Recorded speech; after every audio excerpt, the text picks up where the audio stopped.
Afwan ya Ustaz. Tolong dibuka cadarnya karena supaya tahu kita bacaannya. Sudah dibuat aturan secara nasional. Kalau tidak mau buka langsung didiskualifikasi. Tidak ada bila benar? Tidak lah. Nizam, ada nizam.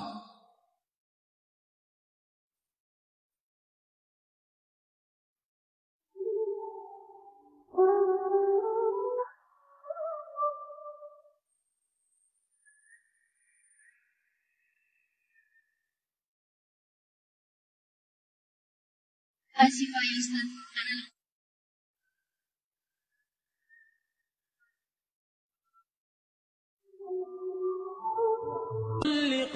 فوق الرقاب Asifah ya Ustaz.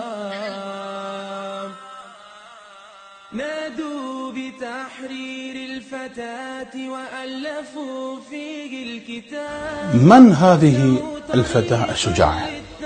تواصلت مع بعض الإخوة من لهم اهتمام بالأمور الدعوية في إندونيسيا، وأتاني هذا الخبر. اسمه الأخت ميسرة، وهي طالبة في معهد العلوم فرع جامعة الإمام بمدينة ميدان الأندونيسية، قسم الشريعة المستوى الثاني.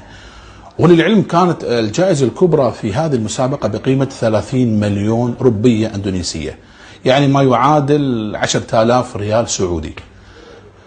سبحان الله، هذا الموقف وهذا المقطع في يوم واحد انتشر انتشار غريب عجيب، وغارت الأمة لغيرتها.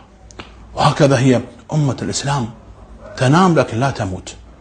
سبحان الله، هذه الفتاة منذ الآن صار الحدث له أسبوع، إلى الآن لا تستطيع إيقاف اتصالات الناس عليها، إلى درجة أن أغلقت هاتفها. الكل يريد دعمها وتأييدها، ولجنة المسابقة اعتذرت عن هذا الذي حدث معها. أصلا حتى المتابعين يقولون إيش لجنة التحكيم اللي يعني تجبر الفتاة بكشف الوجه؟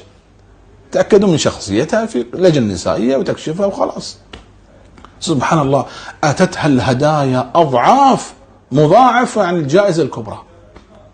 يعني لو هي فازت يمكن تفوز يمكن ما تفوز، لكن الجائزة الكبرى 10,000 ريال أتتها مبالغ أكثر من ذلك. فلله الأمر من قبل ومن بعد.